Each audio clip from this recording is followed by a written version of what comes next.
Hello everybody, welcome to our asynchronous class for cost accounting and control, and today we will be discussing factory overhead.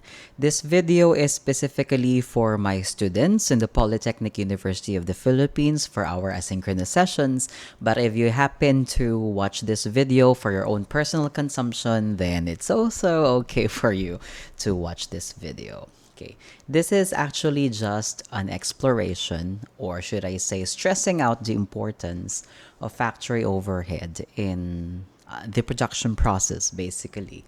And that is where our whole discussion, this whole period, will go around, okay, or go into. Okay, so as we all know, factory overhead is any cost that is incurred to make products or perform services that is not direct material or direct labor. So, as you know, overhead is if it's not materials that are directly um, traceable to the production process, if it is not labor that is also directly traceable to the production process, but those costs are still needed in order for us to properly measure the cost of what we have done in a certain product or service, then that is regarded as overhead. Manufacturers actually traditionally consider direct materials and direct labor as primary production cost, and overhead was just only, something on the side that was necessary but not of an exceptionally significant amount. Like, okay, it's there, let's recognize it, but yeah, nothing much about it. However, since in the beginning of automation, many manufacturing firms have to invest in that kind of setup, more capital intensive than labor intensive, and it has increased the cost of manufacturing overhead. And in a sense that we have to give more attention also to it in terms of cost allocation and basically how to properly measure, how to properly budget it, and how to properly estimate it for us to, get the proper amount or the proper amount of cost to measure in manufacturing one unit of material. So, as a review, we all know that normal costing is the assignment of actual direct materials and direct labor to production or to the products that we are doing, but we are using a predetermined rate to allocate our manufacturing overhead as opposed to the actual costing system where you really have to wait for the actual amounts of your overhead before you can even get your total manufacturing cost and basically know the total cost of producing one product or one unit of the product. The overhead allocation can occur in real time as products are manufactured or as services are delivered, and that's one of the advantage of using normal costing system. You can do cost decisions right away. You can also do pricing decisions right away. Okay? However, I have also to stress this out that because of the differences between the actual and applied overhead, we have to do an adjustment at the end of the period that will increase or decrease the reported cost of goods sold depending on the variance of your normal costing, depending on the variance that is present under normal costing system, basically the difference between your actual and applied overhead. Okay, so just a review, you know that the assigned to product or service cost of materials and labor under a normal costing system is the actual one. However, we use a predetermined overhead rate to assign overhead to production. So, why do we have to use a predetermined overhead rate? The first one is a predetermined overhead rate will improve the timeliness of information. And as I've mentioned earlier, it's easy for you to do pricing decisions, it's easy for you to do other decisions, and basically it gives you cost information right away that could help you understand the production process better. And as I've said, doing decisions. The next one is because we already have a predetermined overhead rate, It will adjust for variations in actual overhead costs that are unrelated to certain fluctuations in activity. And those fluctuations in activity are something that we cannot get away with sometimes in the production process. So those predetermined overhead rates will be able to adjust for the sudden variations or sudden fluctuations in actual overhead cost. And because we already have this predetermined overhead rates, we can deal with them later actually when we compute and compare the difference between the actual and applied overhead. And basically just adjust them later in cost of goods sold, or in case it's material, then adjust it to work in process, finished goods, and your cost of goods sold itself. The third one is also it also overcomes the problem of fluctuations in any case, though the fluctuations happen in activity levels that have no impact on the fixed overhead cost. Okay, so it's an advantage for us that the predetermined overhead rates helps us to overcome various sudden adjustments, basically that doesn't have any impact on our actual overhead cost or fixed overhead cost. Okay, and lastly, it also allows managers to be more aware of the individual product or product line profitability, as well as the profitability of business with a particular customer or vendor, depending on the predetermined overhead rates that we use. Okay. Now, the predetermined overhead rate is given to us as the total budgeted overhead cost at a specified activity level over your volume of specified activity level. However, the question is, what shall we use in the denominator that will represent properly the volume of specified activity level? Overhead cost and its related activity measure are typically budgeted for like 1 year. Although a longer or shorter period could be more appropriate depending on the production cycle or the operating cycle of a certain company or a certain entity. Companies should use an activity base that is logically related to the actual overhead cost incurrence.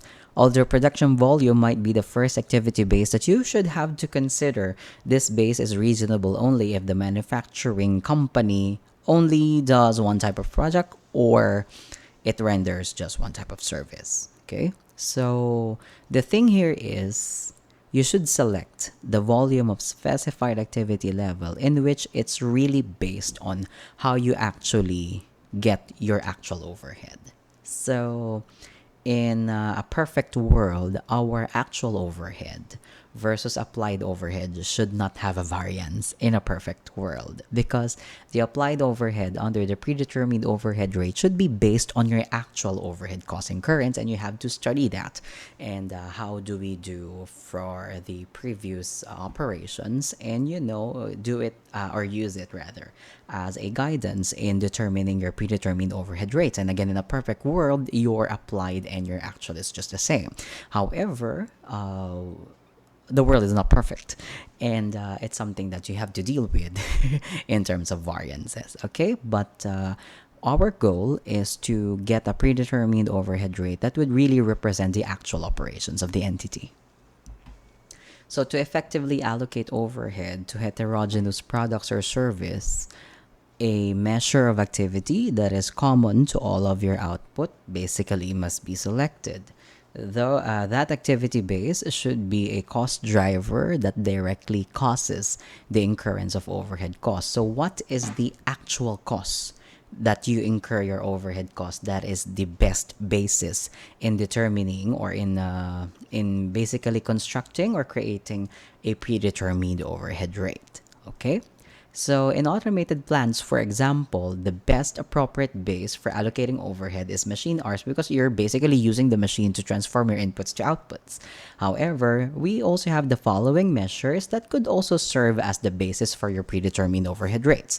So the first one is the number of purchase orders, and then your product related physical characteristics, like how many tons or gallons have you done or produced, or the number or amount of time used in performing, or the number of machine setups, as well as number of parts, material handling time, product complexity, and number of product defects.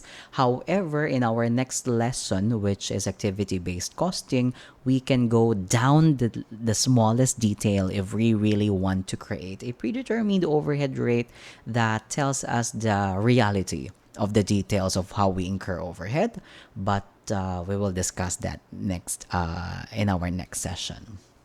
So for example, we have here an estimated manufacturing overhead of 500,000 pesos, and the cost of materials is 800,000 on a usual production process, and the cost of labor is 1,200,000, which was based on 192,000 direct labor hours. And then for your machine hours is 150,000 machine hours, and you produce usually 100,000 units.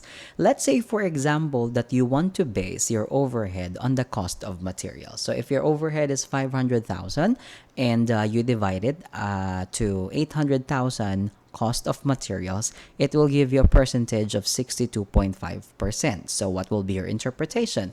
The overhead will be applied at 62.5% of what might your materials are. Okay?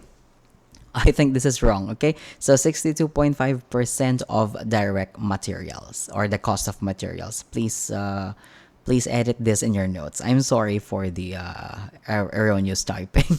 Pasensya na po. Okay. So that's the cost of materials.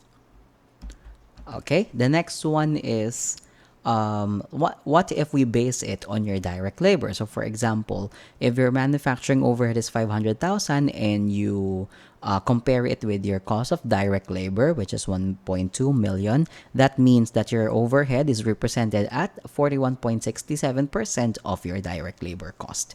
And that's your predetermined overhead rate. Okay, what about your machine hours? So let's say, for example, you will be basing your 500,000 manufacturing overhead on the number of machine hours during a certain production period. Let's say 150,000 machine hours, so your predetermined overhead rate is 3.33 per machine hour. Now, what if you will be basing your manufacturing overhead to your direct labor cost? Okay, direct labor hours. Okay, so 500,000 manufacturing overhead divided by direct labor hours of 192,000, then your predetermined overhead rate is 2.6 pesos per direct labor hour. And lastly, if you will be basing it on the number of units produced, which is the easiest thing to do because you will be spreading your overhead on the number of units that you have produced, then your estimated overhead of 500,000, you just simply divide it by 100,000 units, then that's 5 pesos per unit produced, and your overhead will be applied as such. Now, what is the difference between a plant-wide predetermined overhead rate and a departmental predetermined overhead rate? So the keywords will be, when you say plant-wide rate, it's a single rate applied to everything. However, a departmental rate is a more, not really that detailed, but it gives you an idea that the rates are applicable to products that doesn't pass through actually the same series or steps of conversion, because it's not logical that you will be applying this same overhead rate or predetermined overhead rate on a certain part of the production that is not same with the others. Okay, so all departments in the company will use the same application rate for manufacturing overhead and the same base, and that is what you call a single plant-wide predetermined overhead rate. Those are applicable for entities when they only manufacture, let's say, for example, a single product or different products that goes through the same series of productive departments. However, it's more logical to use a departmental rate when the products are being manufactured in a sense that they are being produced, that they don't pass through the same series or steps of conversion, and there is a need for a dissimilar application of overhead depending on what circumstances and attention are being given to products. Okay? Not that the departmental one is more detailed, it's just that it's more logical to use a predetermined overhead rate that the products the process rather the products Again, I'm sorry. Okay, so you use departmental rates on those products that doesn't go the same set of the production process. Okay. Now, as a review of our overhead variances, so if you now determined in your T accounts and comparing your actual and applied overhead, and actual is more than the applied overhead, then your overhead is under applied, and in your adjustment for cost of goods sold, your cost of goods sold would have to be added in terms of the under applied variance. However, if you are over applied, meaning that your applied overhead is greater than your actual overhead, then you have to deduct it to your normal costing cost of goods sold, and your CGS will fall. Okay, let's go back to how to properly allocate your over applied or under applied overhead variance. So let's say, for example, your actual fixed overhead is 220,000 and your applied fixed overhead is 260,000. Because your applied fixed overhead is greater than your actual overhead, your over applied overhead is 40,000. Now, let's say, for example, that you have the following ending balances. So we have here the ending balance for work in process inventory, finished goods inventory, and cost of goods sold. So your first step is to add the balances of accounts and determine proportional relationships. Okay, so get the ending balances, 45,640 plus 78,240 plus 528,120. Your total is 652,000. You can do some ratios. You can actually just multiply it directly like this, or if you want to be a little more extra, then create a percentage that represents these balances.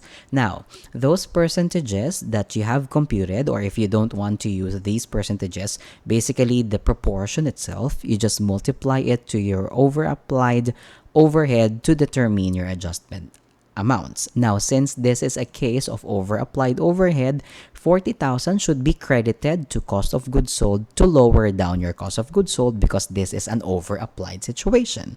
And then your fixed manufacturing overhead will basically be debited. Remember that the applied overhead is credited, and we want it to be equal to your actual overhead, so we debit your manufacturing overhead at 40,000. However, since we are looking at details, then we also have to credit your work in process inventory and finished goods inventory depending on the amounts that you have computed here. So you debit fixed manufacturing overhead at 40,000 and credit work in process at 2,800, finished goods at 48, and cost of goods sold at 32,400. And when you do this, you have already fixed the amount of your cost of goods sold as well as your finished goods inventory and work in process inventory. However, as you can see in this example, we actually use the ending balances of your work in process inventory, finished goods inventory, and cost of goods sold. However, we have discussed last time that you should use the actual overhead components inside the work in process inventory, the finished goods inventory, and cost of goods sold. So now let's talk about that. First bullet point. Theoretically, under applied or over applied overhead should be allocated based on the amounts of applied overhead contained inside these amounts, rather than the total account balances. Why? The use of these ending balances could cause distortion because they also contain direct materials inside and direct labor inside that doesn't affect overhead. Okay? But in spite of that potential distortion, it's more simpler to use actually. The use of the total balances is more common in practice. First, the theoretical method is complex and you have to really do a more deeper analysis of the accounts. What is the labor here? What is the materials here? And what is the overhead here? What is the overhead here? What is the overhead here? And number two, overhead tends to lose its identity after leaving work in process. So it makes the determination of the amount of overhead in finished goods inventory and cost of goods sold account balances more difficult. So in the exam, if you are only given the ending balances of your work in process, finished goods inventory, and cost of goods sold, then you simply use this to do your adjustment process. However, if the problem gives you the tiniest detail of your overhead, then that is the one that you should use. Okay? For example, in this one, what we get is not the 321, 643.8, and 3,358,000 to allocate your over-applied overhead. What we used is the real detail of your overhead in work in process, finished goods, and cost of goods sold. So we have here 104,400, 208,800, and 183,200. And these represents not the ending balances in total of your work in process, finished goods, and cost of goods sold, but rather these are the overhead components. And this is the theoretical way that we are mentioning earlier. So depending on what is given to you in the examination, if the examination just simply gives you the ending balances, then we have no choice. You have to use that, okay? But if the examination gives you this tiniest detail, then this is much better to do. But actually, the process is just the same. You just go through the allocation, and then you debit manufacturing overhead and these three accounts during the over applied situation. If it's under applied, then that is an addition to your work in process, finished goods, and cost of goods sold, and then you have to credit your manufacturing overhead. Let's answer some MCQs to help you. Number one reason annual overhead application rates are used is letter A, because of seasonal variability of overhead cost. Letter B, to help budget overhead cost. Letter C, to minimize the overhead cost or to maximize the overhead cost. Okay, one reason why we are using overhead application rates is so that we can adjust to the fluctuations, as I've mentioned earlier. So it's because of the seasonal variability of overhead cost. Okay, why is letter B wrong?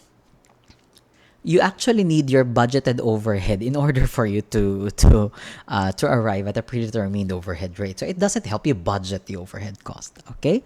And there's no such thing as minimization or maximization of overhead cost to products, okay? We are simply applying overhead to products in a sense that it should represent, or the predetermined overhead rate should represent the actual overhead that is being incurred during the production process. And for us to adjust to seasonal variability, then we can use those overhead application rates.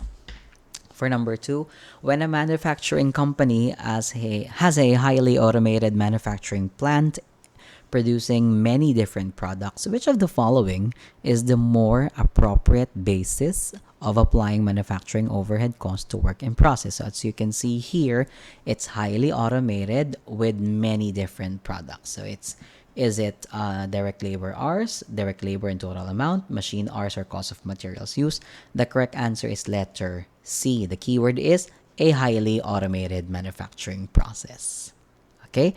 Because although they are many different products, they go through the same highly automated manufacturing plant process. Okay, so the best basis for applying overhead to use is your machine hours. The keyword is just this one, highly automated. Because if it's highly automated, you're referring to your machines, right? Rather than manual labor or the material input. Number three, since overhead costs are indirect cost, letter A, they require some process of allocation. They can be easily traced to production. A predetermined overhead rate is not advantageous, or they cannot be allocated. Okay, the correct answer is letter A. Since overhead costs are indirect costs, they require some process of allocation depending on the products that you have. Okay, now, again, overhead are indirect costs, so they cannot be easily traced to production. And a predetermined overhead rate is advantageous in determining your overhead. And letter D is the opposite of letter A. They should be actually allocated. Number four, predetermined overhead rates are computed based on what? Estimated overhead cost and estimated level of activity. Both of them should be yes. You use estimated overhead costs and you use estimated level of activity. And lastly, if actual overhead is less than applied overhead, which will be true upon closing. So during the closing process, what would happen? Okay, so this is what happens. Your actual overhead is less than applied overhead, meaning your applied overhead is greater than your actual overhead. Since actual overhead is less and your applied overhead is more, then you are over applied. So it's letter C or D. However, what happens to your cost of goods sold if you have over applied overhead? Basically, you have an over applied overhead and you want to deduct that, right? And in deducting cost of goods sold, you have to credit your cost of goods sold during over applied overhead situations. The answer is letter D.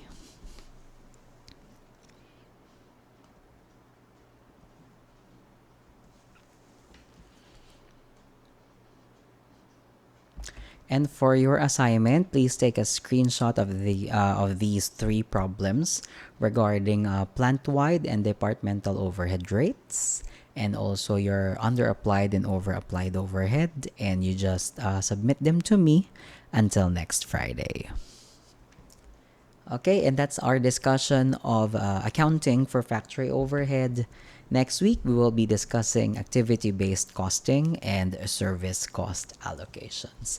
Thank you for being with us in this session. Again, if you're not from PUP, but this discussion you think is something that would be helpful for you, you're also welcome to watch this discussion. Okay, thank you and have a great day.